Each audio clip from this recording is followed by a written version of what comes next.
Hey everybody, this is Ryan Mallory with the stock market bubble update. It was a crazy week this past week.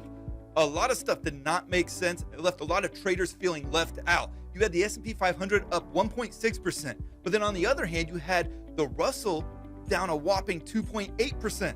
And then to make it even more weird, the Nasdaq composite was down 0.6%, but the Nasdaq 100 was up 0.9%. A lot of weird stuff. Nasdaq and the Russell down 5 out of the last 6 days. The S&P 500 closing at all-time closing highs, and it was also up 3 out of the last 4 days and 3 of the past 6. So there's a lot of people that are worried that they're not getting something right. Let me tell you, it's choppy. It's very difficult. There's a lot of late afternoon fades.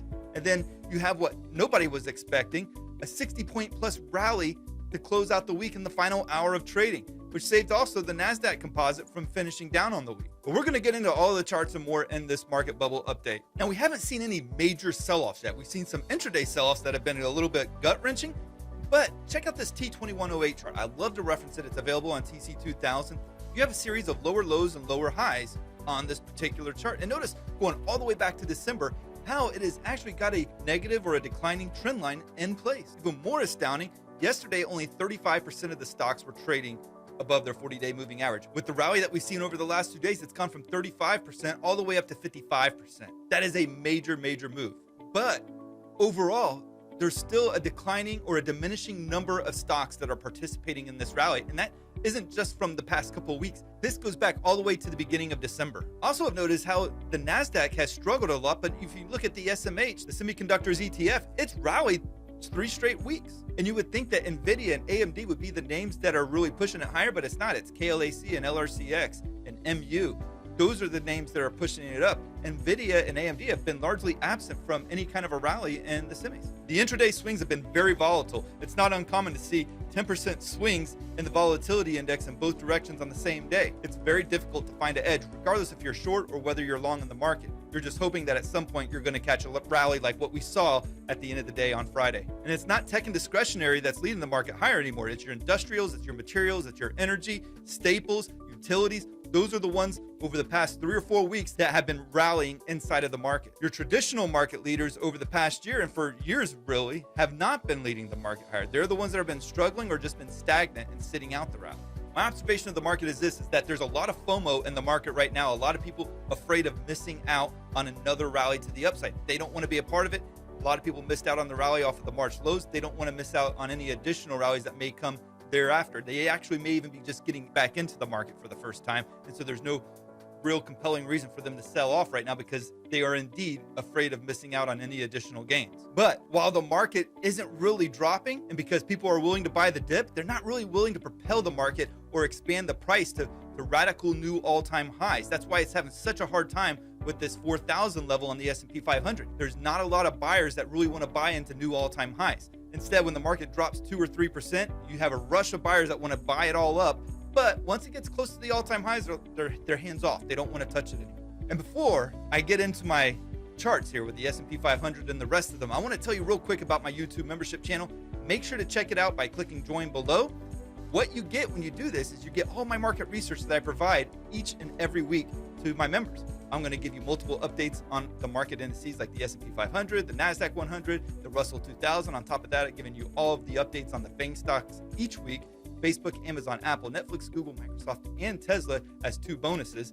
And I'm going to give you my bullish and bearish watch lists. I'm going to give you daily trade setups and the most intriguing charts that I come across each and every day. So check that out down below. Click join. Now for the SPY, let's start off by marking this line in the sand. It goes all the way back to late November. It goes all the way across, connecting a whole bunch of lows. If prices to come down and for you to get really bearish on this index, it needs to break this line in the sand. If it doesn't do it, it's not worth shorting. But you'll notice there's a bull flag here in recent days that has formed, and we got that breakout on Friday in the final hour. Whether that holds or not, I'm not sure, but you have a bull flag breakout. Now, the one thing that I would caution you on is that there's also some heavy resistance above, and this resistance has caused some minor pullbacks over the past couple of months. So we're getting ready to touch it again. If it touches it and it gets a rejection, that's a good reason to start booking some profits. But also notice too that for the first time in 2 weeks, the S&P 500 actually got some follow through. I've been very hesitant to add a lot of exposure to this market. I've dabbled here and dabbled there, not much success either, but there's not been any follow through. So I've been very hesitant to add much long exposure. That changed a little bit on Friday, but again, you got that resistance overhead. I'm a little bit nervous about that as well. Now on the SPY weekly, worth pointing out, you have this massive bearish wedge that is formed. I've been highlighting it in previous episodes. It's still in play here. It's holding on to the bottom trend line for dear life. And what makes a bearish wedge a bearish wedge? Well, is essentially where you have this like triangle pattern here. And this triangle pattern, it gets narrower and narrower. And that's because while there's enthusiasm to buy the dip, there's not a lot of enthusiasm to propel the market to substantial new highs at the same rate that they're buying the dip at. So the channel gets narrower and narrower. And as a result, it tends to break to the downside. Now, it doesn't mean that it can't break to the upside. I've seen plenty of those this year on the indices, but this is a massive bearish wedge. So if it does confirm to the downside, you may see a lot more blood in the streets. Now check out the Nasdaq 100 QQQ. There's a nice inverse head and shoulders pattern trying to form, but that right shoulder is really starting to struggle. Makes me doubt whether or not it's really going to sustain itself. On top of that, you have this long-term trend line off of last year's March lows that has been broken. But not only has it been broken, but price a couple of weeks ago went to retest that broken trend line. And what did it do? It touched it, it tested it, and it rejected itself. So there's some resistance there with that broken trend line. Now it's a little bit higher than the previous test, so that gives it a little bit more room to run going forward. But you have to be cautious about that going forward, that any kind of a test of that broken trend line may result in a sharp rejection. But as for this inverse head and shoulders pattern, if it can break through the 50-day moving average, which we're starting to see a little bit of resistance creep in there, and it can break through the neckline, then there's a legit chance that it goes back up to all-time highs. Now on the weekly, notice all the volume that has been creeping up on the Qs. We haven't seen this kind of volume since the big time sell-off that took place in February and March of last year. Instead, we're not really seeing a sell-off, but is there some distribution going on here? Is the big money getting out of the stock market? Are they booking their gains? We've seen some very sluggish price action out of the Nasdaq of late. And notice how on this weekly chart, you're actually forming a bit of a bear flag pattern. But make no mistake, there's volume that you see on the chart down below. That is some heavy, heavy volume. And it's almost like the big money is selling their shares to the retailers that are starting to get into the market at the market tops. And it's very common for retail traders to all of a sudden become very bullish at market tops. So the street may in fact be selling to the retail traders here because the volume is off the charts. No pun intended.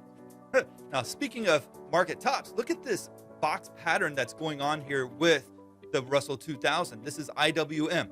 You have a box pattern here. It's kind of like a double top. And now while some of the truer market technicians will say, hey, well, Ryan, that second top is higher than the first top. And that's true.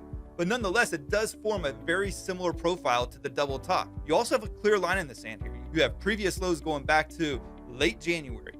If this line in the sand is violated and we see a sharp push through it, guess what? It's going to get very bearish for the Russell 2000. And we have seen some of the most dramatic sell-offs happen in the small caps. So watch this bout, 208.80 as it currently stands. If that line's broken, get very worrisome about the Russell 2000. And if that line in the sand is violated, look for a retest off of last year's March lows. That would mark a steep sell-off that takes IWM back below 200. I pointed out some resistance with the Qs. There's also some resistance here that the Russell is having to deal with right now as well, and that's the trend line off of the November lows. Earlier this month, it tested it, it was rejected, and we've seen a significant pullback ever since. If it's to retest that again, watch out. And remember, we're coming up on the end of the quarter here. It could get very dicey in the markets. You could see a lot more choppiness like what we saw this past week. Watch for some intraday pullbacks. Look for the intraday rallies. They're probably going to both be there. But while you're trying to navigate these markets, make sure you're planning out your trade. Make sure you know your stop losses before you ever get into the trade. Review them each and every night. Stick to your trading plan, and you should be just fine.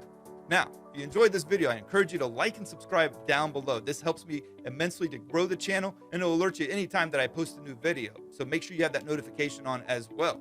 Down in the comments below, let me know what was your best trades of the week. And how did you fare this week? Because it was a pretty crazy week. I want to hear all about it. Thank you guys, and God bless.